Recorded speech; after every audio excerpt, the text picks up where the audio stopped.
लेकिन मैं जानता हूं कि इस वक्त कौन सा वायरस मेरी बिरादरी में छोड़ा गया है और हमारे बच्चे किस बीमारी से नस्लें बर्बाद कर रहे हैं और हमारी एनर्जी कहां खर्च हो रही है। और मैं अपने शोरा से भी अपील करूंगा, और जलसा वालों कान खोल के सुनो,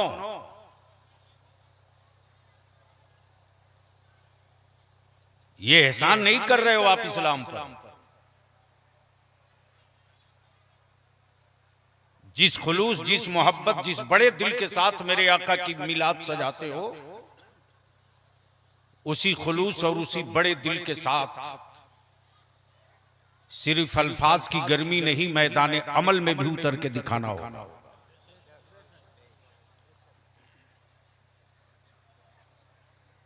हजरत शहजादे शमसुल मशाइख का हुक्म हुआ कि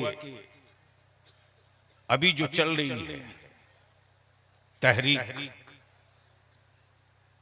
अल्हम्दुलिल्लाह मैं सुकून के साथ मरने का रास्ता हमवार कर रहा हूं, वरना मैं भी अपनी तकरीरों का रेट फिक्स करता तो मुझसे ज्यादा मालदार कोई खतीब नहीं होता। और सिर्फ निकाह सस्ता करने से काम नहीं चलेगा, जलसा भी सस्ता करना पड़ेगा। भाड़े की भीड़ और भाड़े के खतीब से हम अपनी नस्लें नहीं बचा पाएंगे। बैठो,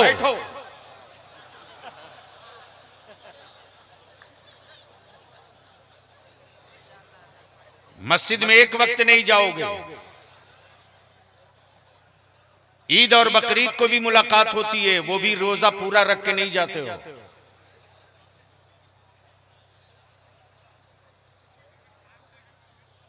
सबसे पहले मैं मुबारकबाद दूं मिर्चा के उन नौजवानों को, बुजुर्गों को और गिरदो नवाह के ईमान वालों को। बलियाबी की गुफ्तगू का ये हिस्सा आंख खोल करके देख लीजिए, सुनिए भी, देखिए भी। हजरत, इस वक्त पूरी दुनिया में रिसर्च हो रहा है, गौर से सुनना नौजवान, पूरी दुनिया में इस वक्त मौजूए बहस सिर्फ दो है, एक का नाम इस्लाम और दूसरे का नाम कुरान। आप मुसलमान हो, सुन करके उनसे पूछो इस्लाम की लज्जत, जिन्होंने समझकर इस्लाम कबूल किया है।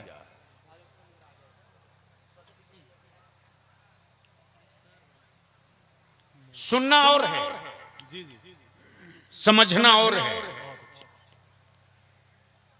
हम रोज सुनते हैं, समझते नहीं हैं। 24 घंटा में 5 मर्तबा अजान सुनते हैं, समझते नहीं हैं। हजरत बैठ गए।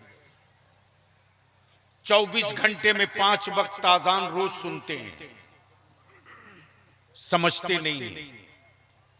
अगर अजान समझ गए होते तो मस्जिद के मुअज्जिन को सबसे बड़ा पीर मान लिए होते, नहीं मान सके, इसलिए कि सुने हैं, समझे नहीं हैं। तो जो सुन के इस्लाम कबूल किए वो क्या समझे इस्लाम की लज्जत। आज पूरी दुनिया में मौजूए बहस है दो पर, एक का नाम इस्लाम है, दूसरे का नाम कुरान है। आखिर ये इस्लाम है क्या? हजरत दुआओं के साथ तवज्जो का तालिब, ये इस्लाम है क्या? कोई मुजस्समा है नहीं कि दिखा दिया जाए, कोई तस्वीर है नहीं कि गले में उतार दिया जाए। इस्लाम कोई शहर है नहीं जिस शहर को इस्लाम बता दिया जाए, आखिर ये इस्लाम है क्या कि पूरी दुनिया एक कुफ्र परेशान है दो से। एक का नाम इस्लाम है और एक का नाम कुरान है। किताबें मार्केट में बहुत हैं, लेकिन लेटेस्ट सर्वे यह है कि दुनिया में सबसे ज्यादा पढ़ी जाने वाली किताब का नाम कुरान है और दुनिया में सबसे ज्यादा सुनी जाने वाली किताब का नाम कुरान है। किताबें बहुत हैं, प्रोफेसर पढ़ता है, पब्लिक नहीं सुनती। मेडिकल की किताबें स्टूडेंट पढ़ते हैं, पब्लिक नहीं सुनती। लेकिन ये ऐसी किताब है कि पढ़ी कहीं जाए सुनते सभी हैं। अपना हो तो भी सुने, बेगाना हो तो भी सुने। आज इस्लाम और कुरान दो ही है। हजरत कई घंटे की गुफ्तगू में समेट दे रहा हूं दो जुमले में। वो ये कि अब रिसर्च ये हो रहा, गरीबी में मुसलमान सबसे ज्यादा आगे, मफलुकुल हाली में मुसलमान सबसे ज्यादा आगे, बेरोजगारी में मुसलमान सबसे ज्यादा, जेलों में सबसे ज्यादा कसरत मुसलमानों की। आखिर इस्लाम छोटा क्यों नहीं हो रहा? इस्लाम घट क्यों नहीं रहा? मकान जल गए, शहर जल गया, इलाका जल गया, आबादियां जल गई, हौसले को धुआं न लग सका, हिम्मतों पर कालिख न जम सकी। आखिर वजह क्या है? तो सुनो। भीड़ हो, मजमा हो, एजेंडा ना हो। भीड़ हो, मजमा हो, एजेंडा ना हो तो वो जुनूनियों का एक काफिला हो सकता है। किताब हो, नतीजा ना हो, जिल्द हो सकती है। आलिम हो, बखील हो, ताजिर हो सकता है। खानकाह हो, तसव्वुफ ना हो, खशियत ना हो, दुकान हो सकती है। अब सवाल ये उठता है कि भीड़ हो, मजमा हो, एजेंडा ना हो। पूरे गिरदो नवाह से आए हो, एजेंडा क्या है? पूरे खित्ते से आए हो, एजेंडा क्या है? पूरे इलाके से जमा हो, एजेंडा क्या है? इमारत बनाई, एजेंडा नहीं। बिल्डिंग बनाई, एजेंडा नहीं। किताब लिखा, एजेंडा नहीं। आखिर फिर ये भीड़ किस काम की? ये सैलाब किस काम का? ये लोग किस काम के? अब यही रोक लो थोड़ी सी। भैया माइक कई को हटा दो प्लीज, माइक कई को हटा दो बाबू, ताकि आवाज साफ साफ समझ में आवे। आखिर ये इस भीड़ का इस्तेमाल क्या है? तो आज पूरी दुनिया में जो रिसर्च हो रही वो दो से, कुफ्र को, मुशरिकीन को, मुर्तदीन को, इस्लाम दुश्मन सारी ताकतों को सिर्फ दो से डर है। एक का नाम इस्लाम, एक का नाम कुरान। ये दोनों ऐसा है जो बदला नहीं लेता। इस्लाम ने कहीं नहीं कहा बदला लो, बदला नहीं है।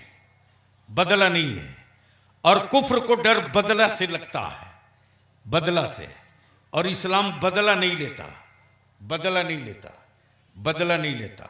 जब इस्लाम को पढ़ने वालों ने पढ़ा और जब इस्लाम पर रिसर्च किया तो वो इसी नतीजे पर पहुंच गए कि इस्लाम बदला नहीं लेता, इस्लाम बदल देता है।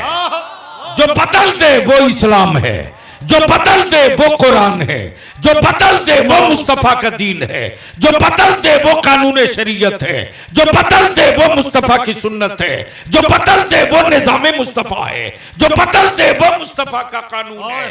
अब तारीख पढ़ लीजिए। आप सुन चुके हैं, गरीब नवाज कमेटी वालों, दुनिया ने देखा इसी भारत में गरीब नवाज पर पानी बंद किया गया। मेरे ख्वाजा ने बदला नहीं लिया, मेरे मोइनुद्दीन ने बदला नहीं लिया, बल्कि आना सागर को ही बदल के रख दिया। बदला नहीं लिया, आना सागर को बदल के रख दिया। लेकिन कौन समझाएगा आपको, कौन समझाएगा आपको? आपने अपनी औलादों के हाथ में 50,000 के मोबाइल दिए,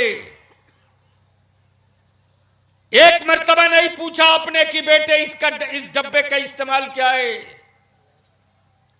रोज आग के बिस्तरे पर बलियाबी जैसे ना जाने कितने करवट बदल रहे हैं।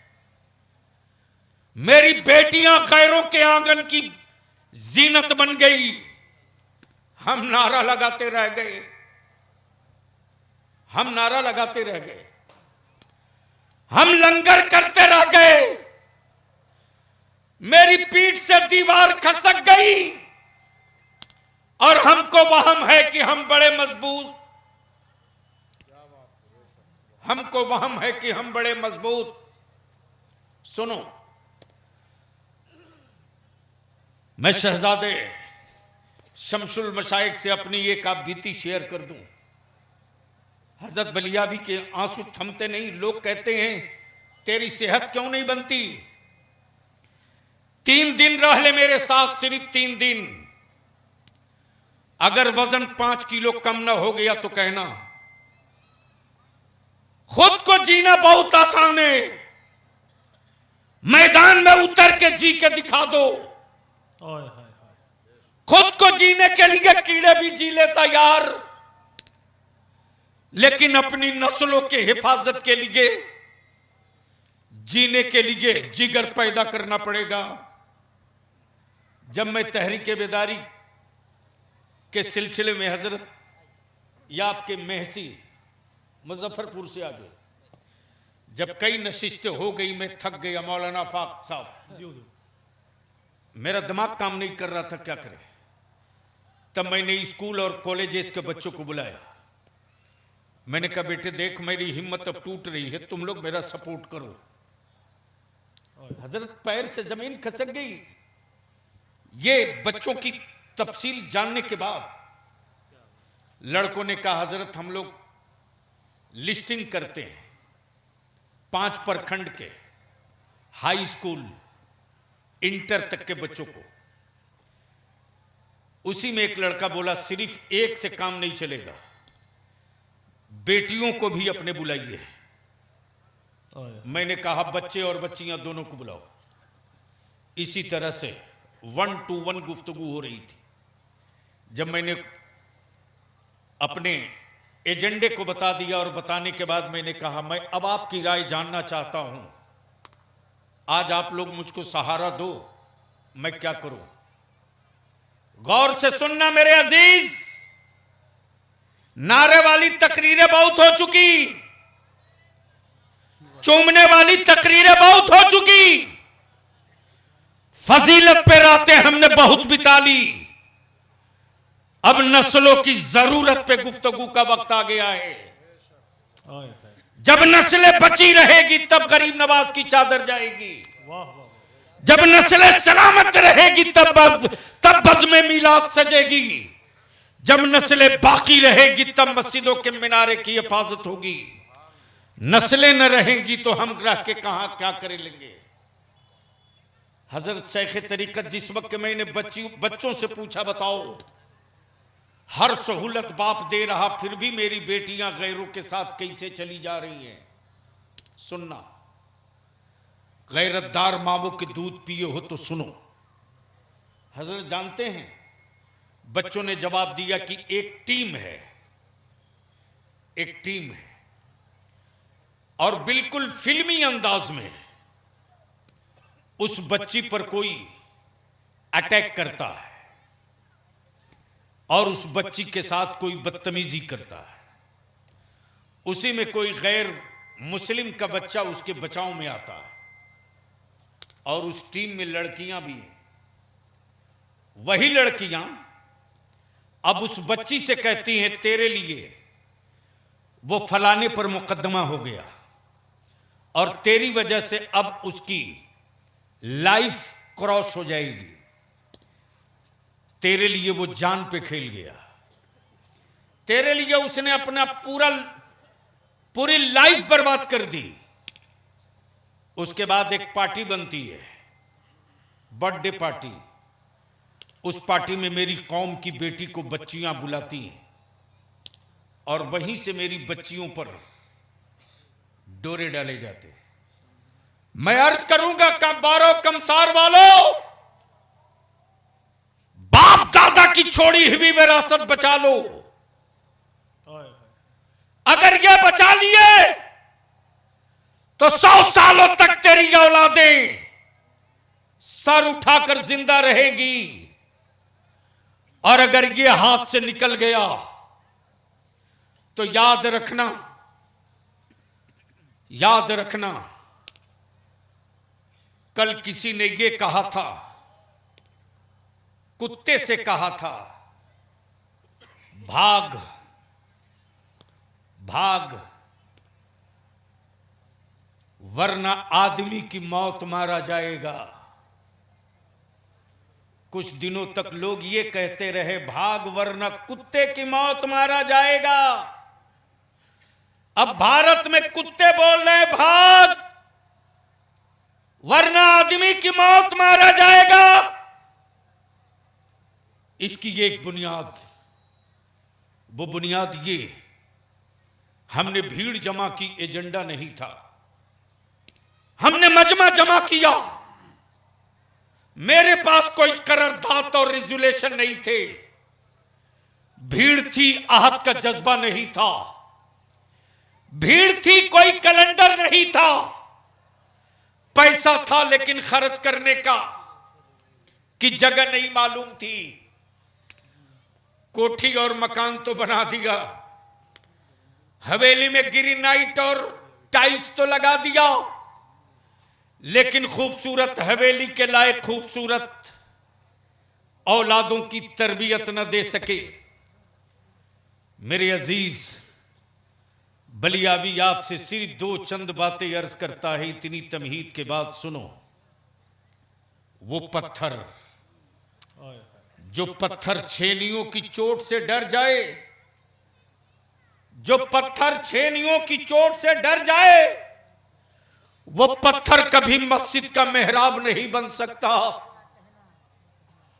और जो औरत विलादत के दर्द से डर जाए, वो औरत कभी मां नहीं बन सकती। जो औरत विलादत के दर्द से डर जाए, वो औरत कभी मां नहीं बन सकती। और जो खेत हल के लोहे से डर जाए, वो कभी फसल नहीं दे सकता। मेरे अजीज,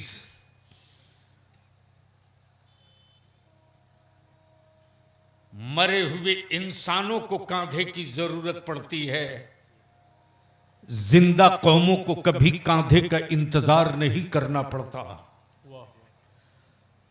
अगर लाश नहीं बने हो तब इंतजार मत करो और खुद को सर जोड़कर बैठ जाओ। मिर्चा हो, कुर्रा हो, रक्सान शरीफ हो, उसिया हो, बारे हो, गामर हो, बदौरा हो, जमानिया हो, कोई गांव हो, 12 गांव वालों एक मर्तबा सर जोड़ के बैठ जाओ और सर जोड़कर सिर्फ एक फैसला कर लो, सिर्फ 5 साल के लिए, सिर्फ 5 साल के लिए। 6ठे साल तुझे हुकूमतों से कटोरे लेकर खैरात नहीं मांगनी पड़ेगी। 6ठे साल तेरी औलादें सत्ता और सरकारों को अपने दरवाजे से ज़कात और फितरे की रकम बांटने लगेंगे। सिर्फ 5 साल के लिए सर जोड़कर बैठ जाओ। और पहला एजेंडा, निकाह सस्ता करो। निकाह, अब नहीं बोलोगे, जोर से बोलो। निकाह सस्ता होना चाहिए कि महंगा? हजरत आपके रक्सान शरीफ का एक नौजवान है, नाम मैं भूल रहा हूं, पता नहीं क्या है, सोशल मीडिया के जरिए मैं देख रहा हूं कि 15 लड़के, 20 लड़के, 25 लड़के, 10 लड़के मस्जिदों में, गांव में किसी को कुछ बोल नहीं रहे, तख्ती लेकर खड़े हो रहे हैं और तख्ती पर यही लिख रहा, निकाह सस्ता करो, निकाह आसान करो, निकाह सस्ता करो, निकाह आसान करो। ये तख्ती नहीं है, इसे कागज का टुकड़ा मत समझना। मैं इस एक लाइन की तहरीर का असर दिखाता हूं। हजरत, मैं तारीख पढ़ रहा था और आपके जहन में होगा, जिन दिनों मैं रफाकत का एडिटर था, हजरत के उर्स में मैं वो स्पेशल मुजल्ला लेकर आया था और उसमें उनका मजमून था जो आला हजरत की गोद में खेले थे। लिसानुल मुल्क जिसको लक़ब मिला था, जिस मुफक्किर के कलम को गवर्नमेंट ऑफ इंडिया ने खरीद लिया था, वो अल्लामा वाकिफ अरवली थे।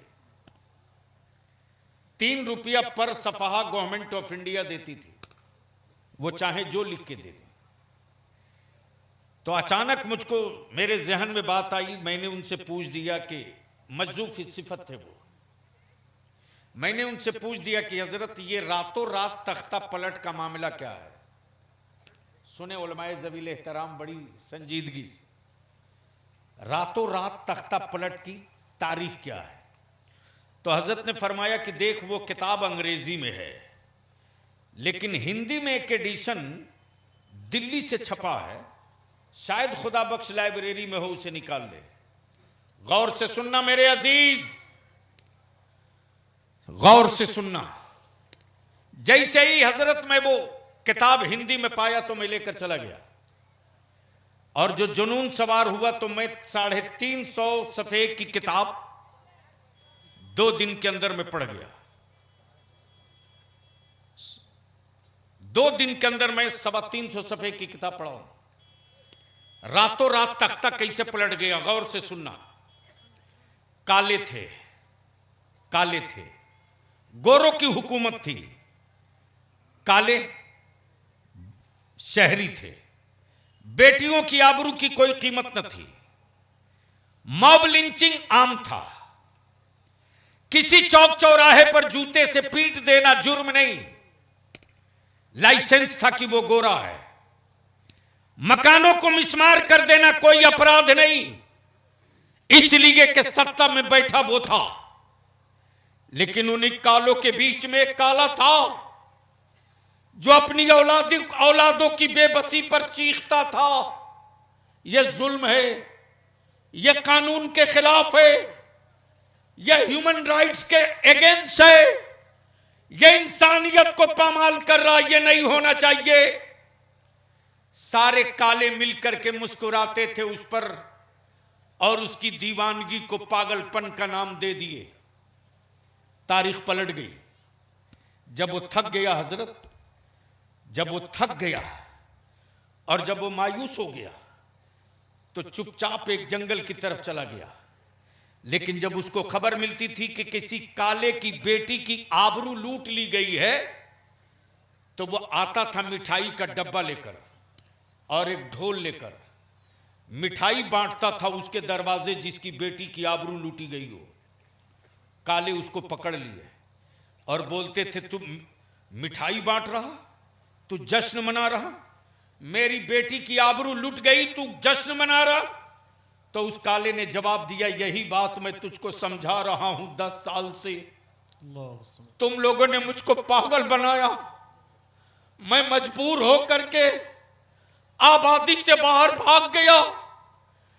मैं मिठाई इसलिए बांट रहा हूं कि तेरे अंदर का जमीर जाग गया है, मैं इसलिए बांट रहा हूं कि कम से कम एक बाप ही सही अपनी बेटी की आबरू, लुटी हुई आबरू के खिलाफ खड़ा होने की हिम्मत तो जुटा लिया।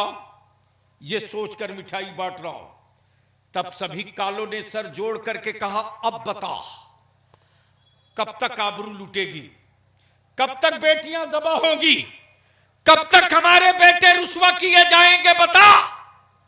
तब उस काले ने कहा, एक पोस्टर लिखो, एक पोस्टर लिखो, एक पोस्टर। उस पोस्टर में सिर्फ एक लाइन, वो लाइन क्या थी हजरत, ताज्जुब होता है। वो लाइन ये थी, क्या हम कुछ कर सकते हैं? समझ में बात आई? समझ में बात आई क्या? बोलो बोलो बोलो बोलो। मैं आप ही से पूछूं, क्या आप कुछ कर सकते हैं? अरे बोलो ना, जोर से बोलो। क्या आप कुछ कर सकते हैं? क्या आप कुछ कर सकते हैं? इसी पर कायम रहिएगा। जैसे ही पोस्टर छापा, नहीं बोला प्रेस में नहीं जाएगा, हाथ से लिखो, और जितने काले हैं सबके दरवाजे पे पोस्टर लगा दो। क्या हम कुछ कर सकते हैं? सुबह को जो भी काला अपना दरवाजा खोल रहा देख रहा, लिखा हुआ, क्या हम कुछ कर सकते हैं?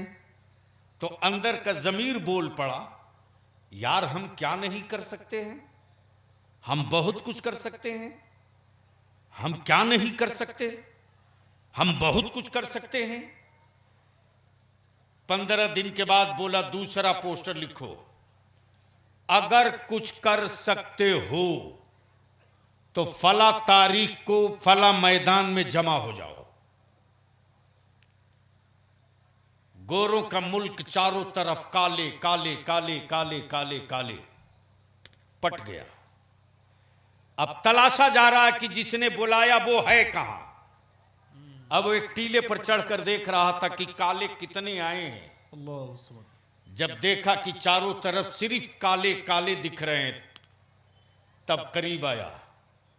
लोगों ने कहा बोल अब क्या करना है? कहा स्टेज किधर है? काबू। कहा सब लोग नीचे रहो, मैं ऊपर जाऊंगा। ऊपर गया और ऊपर जाने के बाद कोई तकरीर नहीं, वही जुमला दोहराया, क्या आप कुछ कर सकते हैं? जी। समझ में नहीं आया तो बोलो ना, जोर से बोल दो। क्या आप कुछ कर सकते हैं? हाथ उठा के बताओ, क्या आप कुछ कर सकते हैं? कितने लोग ऐसे हैं जो कुछ करने की हिम्मत रखते हैं? उठा के रखो, उठा के रखो, उठा के रखो। स्टेज वाले कुछ भी नहीं कर सकते।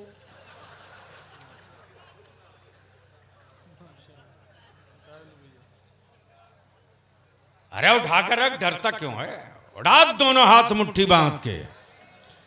अब मेरे साथ एक बात, एक उसी सवाल का जवाब देना, क्या आप कुछ कर सकते हैं? जोर से बोलो, क्या कुछ कर सकते हैं? क्या कुछ कर सकते हैं? तो सिर्फ एक काम करो, निकाह को सस्ता कर दो और इसी पैसे को बचाकर अपनी औलादों को पढ़ा दो। 5 साल के बाद पूरे भारत में कोई और नजर नहीं आएगा। हर दफ्तर में, हर ऑफिस में अब्दुल्ला और अब्दुल रहमान का बेटा। नारे तकबीर, नारे रिसालत, फैजाने हुजूर गरीब नवाज अल्लामा बलियावी साहब कुल्ला। मैं पूछता हूं ईमान वालों, बताओ, वाह वाह वाह, जब मस्जिद के दरवाजे पर मेरी कौम का कोई गरीब बेटी का बाप गमछा बिछाकर भीख मांगता है और मस्जिद के मेंबर से मेरा आलिम ऐलान करता है कि फला की एक मुसलमान अपनी बेटी की शादी के लिए आपसे मदद मांगने आया है। जब कुफ्र की हवेलियों में बैठने वाले इस्लाम के दुश्मनों को मालूम हो गया कि अब मुसलमानों की बेटियां बोझ बन गई हैं, चंदे के बल पर इनकी बेटियां रुखसत हो रही हैं, तब गैरों का कलेजा चौड़ा हुआ रे। तब उनकी हिम्मतें बढ़ी। दावत और बारात में जाते हजरत अल्लामा रियाज साहब, इसी मुजफ्फरपुर का वाकया है, आज भी अंदर से मैं खौल जाता हूं। एक जलसे में मैं रात को तकरीर में था, फोन नहीं उठा सका, करीब 20 टेलीफोन आया। जब गाड़ी में बैठा तो मैंने फोन पकड़ा, जैसे ही फोन लिया देखा 20 मिस कॉल है। मैंने बैक किया, जैसे ही फोन लगाया वैसे ही उधर से एक लड़के की आवाज आती। मैं पूछा कौन? उसने जवाब दिया मेरे अब्बू फोन कर रहे थे, अब वो दुनिया में नहीं रहे, अब वो दुनिया में नहीं रहे। हजरत आज तक मुझे मलाल है, मैं गाड़ी पर अपना हाथ मार रहा था कि मैंने फोन क्यों नहीं उठाया। हो सकता है उसको मेडिकल की जरूरत हो, मेरा एक टेलीफोन काम आ जाता, उसको एम्स में ट्रीटमेंट हो जाता। मैं अपने आप को कोस रहा था। मैंने कहा बेटे क्या हुआ था अब्बू को? सुनो सुनो। उस लड़के ने जवाब दिया आज मेरी बहन की बारात आई थी, 50 बाराती आने वाले थे। अब्बू ने कर्ज लेकर के बारातियों के खाने का इंतजाम किया था। लड़के वाले जिद पकड़ लिए थे, अब्बू का पैसा LIC में मैच्योर्ड नहीं हुआ था, अब्बू ने कर्ज लिया था। कर्ज लेकर के अब्बू ने मोटरसाइकिल दी है, अब्बू ने सूद पर पैसा लिया और सूद पर पैसा लेकर अब्बू ने इंतजाम किया। 75 बारातियों के खाने का इंतजाम था, 50 आने वाले थे। अचानक 10 आदमी का खाना घट गया। बारातियों के बीच में मेरे अब्बू को लड़के के बाप ने कह दिया कि मुझे नहीं मालूम था कि मैं भिखमंगे के घर अपने बेटे का निकाह कर रहा हूं। मेरे अब्बू के दिल पर यह बात लग गई। हम लोग अपने अब्बू को संभालना चाह रहे थे, लेकिन हजरत उनको अटैक आ गया, हॉस्पिटल ले गए। मैंने कहा बेटे मैं क्या कर सकता हूं? बोला हजरत एक एहसान कर दो, वरना सुबह मेरे घर से 2 लाश निकल सकती है। मेरे अब्बू का पोस्टमार्टम मत होने दो, हम तुझसे सिर्फ इतनी सी भीख मांगते हैं, मेरे बाप का पोस्टमार्टम मत होने दो। मैंने कहा बेटे बेफिक्र रह, तेरे अब्बू का पोस्टमार्टम नहीं होने दूंगा। मेरे अजीज, जब मैंने बच्चों को भेजा कि जाकर देखो उस बारात में जहां खाना खाए बाराती, देखो डस्टबिन में कितना खाना फेंका पड़ा, देखो। लड़कों ने बताया कि हजरत कम से कम 35 से 40 आदमी अभी खाना खा सकते थे। मैं आपकी अदालत में इस्लाम की बेटियों का मुकदमा रख दिया हूं। मैं आपकी अदालत में सैयदा फातिमा की कनीज का मुकदमा रख दिया हूं। अगर गुलाम हुसैन के बाप हो तो फैसला कर लो कि बेटियों की आबरू कौन बचाएगा, बेटियों की आबरू की हिफाजत कौन करेगा। मेरे अजीज, बारात जाओ, बोझ मत बनो। बारात जाओ, बोझ मत बनो। सुन्नी हो तो सुन्नत तरीके पर अमल करो। मेरे आका की सुन्नत यह नहीं है कि लड़की वाला लड़का तलाशे। सुन्नी हो तो सुन्नी बनाओ। क्या कहने, वाह वाह। सिर्फ मिलाद पढ़ना सुन्नियत की पहचान नहीं, सुन्नत मुस्तफा पर अमल करना सुन्नियत की पहचान है। मेरे अजीज, सुन्नत यह नहीं है कि लड़की वाला लड़का तलाशे। सुन्नत यह है कि लड़का वाला लड़की वाले के दरवाजे रिश्ता मांगने जाए। आए आए आए आए। अब बोल दो सुभान अल्लाह, अब बोल दो सुभान अल्लाह। जोर से बोल दो, अरे मस्ती में बोल दो। मेरे अजीज, आप कहोगे सबूत, तो चलो मस्जिद नबवी में, शहर तैयबा, जगह मस्जिद नबवी, जात मेरे मुस्तफा की, ऐलान आकाए रहमत करें, ए लोगों मेरी बेटी फातिमा का मंसूब लेकर आओ। मेरी बेटी फातिमा का मंसूब लेकर आओ। आओ, ये नहीं कहा कि मक्की हो तो आओ, मदनी हो तो आओ, हाशिमी हो तो आओ, कुरैशी हो तो आओ, मुत्तलबी हो तो आओ। ये नहीं कहा। क्या कहा? मेरी बेटी फातिमा का मंसूब लेकर आओ।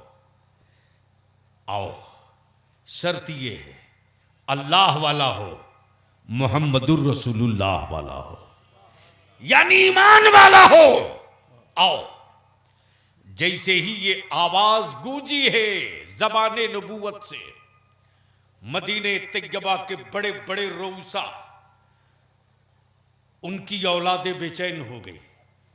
काश आकाए करम हमको कबूल कर लेते, काश रसूल करीम अलैहिस्सलाम की बेटी मेरे घराने को कबूल कर लेती।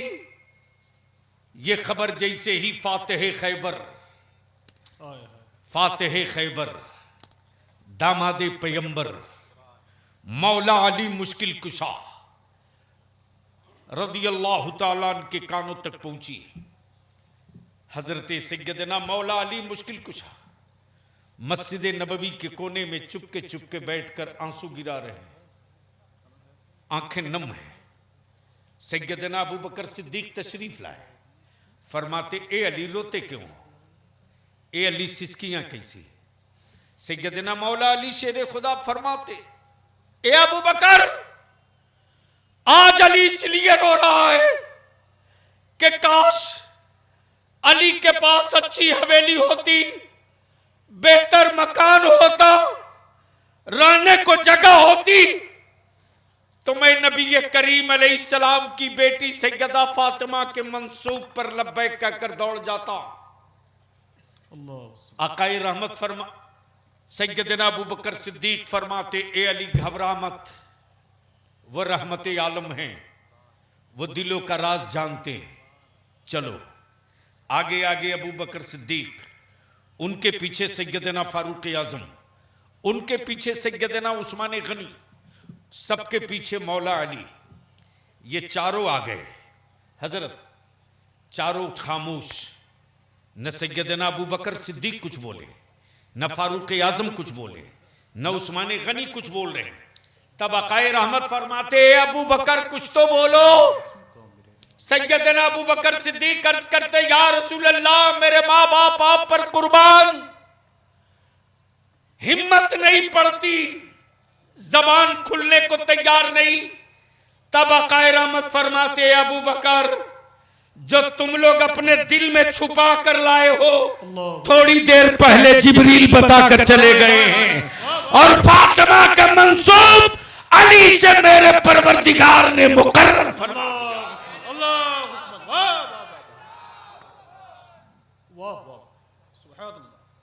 लगाया भी तो आधा पूरा लगा दे। माशाल्लाह, लगाइए माशाल्लाह, लगाइए। अल्लाहु अकबर, या रसूल अल्लाह, जिंदाबाद जिंदाबाद। माशाल्लाह, रक्सान शरीफ का है, मिर्चा का, इसलिए लहरा रहा है। बस 5 मिनट दिल लगाओ, ईमान से बोलो। इतनी बड़ी आबादी में पूरे इलाके के लोग आए हो, निकाह सस्ता होना चाहिए कि नहीं? बेशक। जोर से बोलो ना, होना चाहिए कि नहीं? कैसे होगा? कौन करेगा? कौन करेगा? कोई कुंवारा है?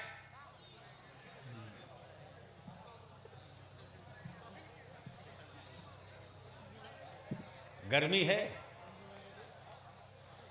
अच्छा, इतने बड़े मजमे में कोई है कुंवारा जो ऐलान कर दे कि हम दहेज नहीं लेंगे, अपने बाप की औलाद हैं, जानवर नहीं हैं, बिकेंगे नहीं?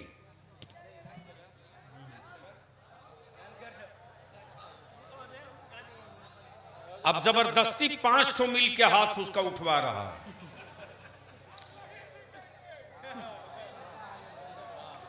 2, 3, 4, 5, 6, 8, 10। अरे वाह वाह वाह। अगर कुंवारे हो तो कुफ्र की हवेली पर ठोकर मार के बता दो, अब हम अपनी बेटियों की हिफाजत के लिए मकानों से निकल पड़े हैं, निकाह को आसान कर देंगे, बेटियां इस्लाम की जरूरत बनेगी। अल्लाह को समझ, अल्लाह को समझ। जवाब नहीं हुजूर, वाह वाह वाह वाह। अब बैठ जाओ, अब बैठ जाओ, बस आखिरी हिस्सा गुफ्तगू का। बहुत गौर से सुनना, किसी सत्ता किसी हुकूमत का खौफ अपने कलेजे पर मत लेना। अहले स्टेज की तवज्जो चाहूंगा, आखिरी गुफ्तगू है। मौलाना फाक साहब, जी हुजूर जी, करम हजरत फरमाइए। हजरत, वाह, वाह। हम गोश्त और हड्डियों के बने हुए हैं, प्लास्टिक के नहीं हैं। मेरी मस्जिदों के बुनियाद के कागज तलाशने वालों ने बड़ी फख्र से कहा था, क्या तब तेरे बलियावी ने 2 टुक कहा था। और मैं तो कहता हूं, गूगल से पूछ लो, गूगल से, हाय हाय। गूगल से पूछ लो कि जमीन पर सबसे पहला आदमी कौन। ओह, पूछ लो गूगल से। ये गूगल बरेली वालों का नहीं है, हाय हाय हाय। ये गूगल मुसलमानों का नहीं है। यहूदियों के गूगल से पूछो कि धरती का पहला आदमी कौन, तो गूगल भी तुरंत 1 सेकंड के अंदर जवाब देता, जमीन पर पहला आदमी, जिसका पहला आदमी आदम अलैहिस्सलाम है। गूगल कर ले। हाय हाय हाय हाय। ये आदम नहीं कहते, डर लगता है, पोल खुल जाएगा, इसलिए आदि कहते हैं। आदि काल से, आदम काल से नहीं, आदि काल से। इसलिए कि आदम बोलेंगे तो पकड़ लिए जाएंगे। आदि बोलो, आदम मत बोलो। हम आपसे विनती करेंगे, अपने अपने खेत खलियान मकान के कागज खतियान रखने वालों, सुकून से मत बैठो, अपनी मस्जिदों की जमीन का कागज दुरुस्त करो। वाह वाह। ये 2 चंद दिनों की बात नहीं जो हवा में आवे उड़ जाए। एक मास्टर प्लान है, उस मास्टर प्लान को हम जुमलों से नहीं, कलम के पावर से मुकाबला कर सकते हैं। और इसके लिए जरूरत इस बात की, हम अपने जवानों से भीख मांगते हैं। मेरे अजीज, कॉलेज स्कूल में पढ़ने वाला, अरे तेरे जिसमें सैयदा फातिमा ज़हरा के कनीज का खून है रे। तेरे लिए माओ ने ना जाने कितनी मन्नतें उतारी हैं, ना जाने माओ ने कितने सदके लुटाए हैं सिर्फ तेरे लिए।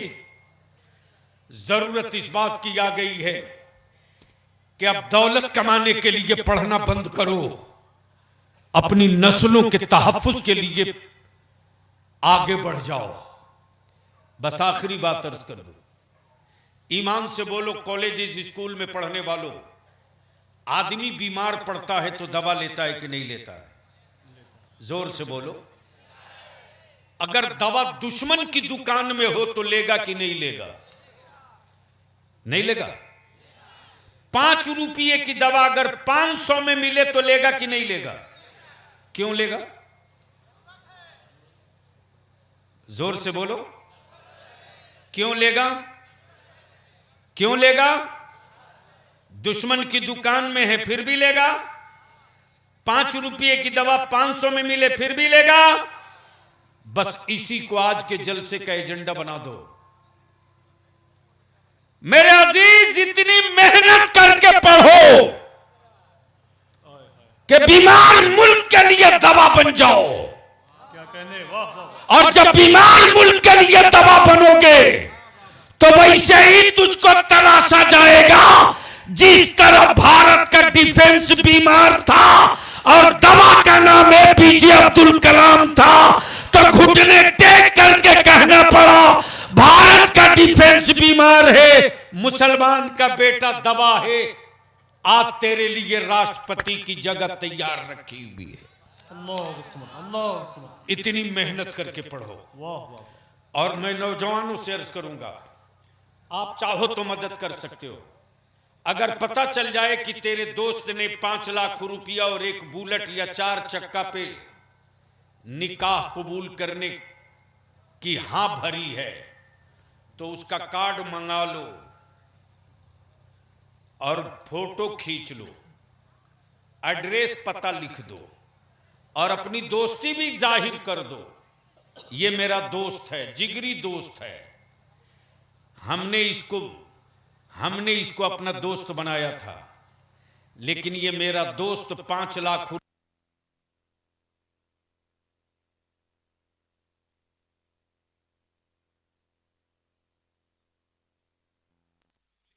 नहीं जाऊंगा। क्या मुमकिन है? कर सकते हो? कर सकते हो? नहीं कर सकते हो? कर सकते हो? जोर से बोलो, कर सकते हो? हजरत एक और बड़ा आसान नुस्खा निकाला है और इसका पहला इस्तेमाल किया है हमने कटिहार की तरफ। वो ये कि अगर बारात जा रही है तो लड़के वाला जिनको बारात ले जा रहा तो नीचे नोट में लिख दे रहा, आप मेरे रिश्तेदार हैं, बारात चलिए, लेकिन दोपहर की बारात है, दीन की बारात है, इसलिए जोहर की नमाज जमात के साथ मस्जिद में अदा करनी होगी। जहां ये शर्त लगा दोगे कि जोहर की नमाज मस्जिद में जमात से अदा करनी होगी, 12 आना इसे ही छट जाएगा। और रात की बारात हो तो मगरिब और ईशा की नमाज और उसी मस्जिद में निकाह कर दो और उसी पैसे को बचाकर अपनी औलादों को पढ़ा दो। अब मदरसे से डर हुकूमतों को क्यों लग रहा है मालूम है? नहीं मालूम है। सुनो, आज का फलस्तीन, आज का बैतुल मुकद्दस, कौन ईमान वाला है यार जो बैतुल मुकद्दस और फलस्तीन को याद करे और भरपेट खाना खा ले? रोटियों के टुकड़े हलक से नीचे नहीं उतरते। 1000 साल पहले इसी तरफ बैतुल मुकद्दस पर यहूदियों का कब्जा था और यहूदियों ने कहा था कि अब मुश्किल है, नामुमकिन है, अब इस्लाम में कोई नर नहीं बचा है जो बैतुल मुकद्दस पर कब्जा कर सके। यह आवाज जैसे ही गुरूर और घमंड की गूंजी है अरब की वादी में, यह आवाज टकराई इस्लाम के शेर, इस्लाम का शहजादा सलाहुद्दीन अय्यूबी के कानों से। और सलाहुद्दीन अय्यूबी ने ऐलान किया, यहूदियों अपना किला बचा सकते हो तो बचा लो, अभी जमीन पर मुस्तफा का गुलाम जिंदा है। और देखते देखते बैतुल मुकद्दस पर सलाहुद्दीन अय्यूबी ने इस्लाम का झंडा गाड़ के बता दिया कि नबी वाला जिद पर आ जाए तो फौज की दीवार नहीं, फौज का समंदर बना दो तो अपने जूतों के तलवों से रोक कर फतह का परचम गाड़ सकता है। बना दिया। जब फतह कर लिया तब यहूदियों का पोप परेशान हुआ, पता करो सलाहुद्दीन अय्यूबी पढ़ा कहां से है, पता करो सलाहुद्दीन अय्यूबी की तालीम कहां से हुई है।